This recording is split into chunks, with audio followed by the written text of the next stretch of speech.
Guys, and welcome back to this channel. In this video I'll be showing you guys how you can clear your searches on Spotify. It's pretty simple to do. You're just going to go to the search bar here. You can either just close this like one by one.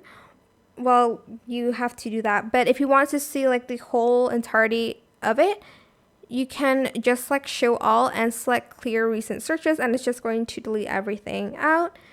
And that is how you can clear your recent searches on Spotify without having to do it one by one. It's like clearing up a history. So yeah, that is it. I hope that this tutorial was helpful for you guys.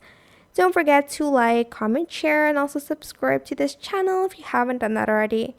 If you have any more questions about this video, just leave it in the comment section down below. I will try my best to answer them all for you guys. And if you found this video helpful, please click the thanks button as well. That is it. Thank you so much for watching. Bye!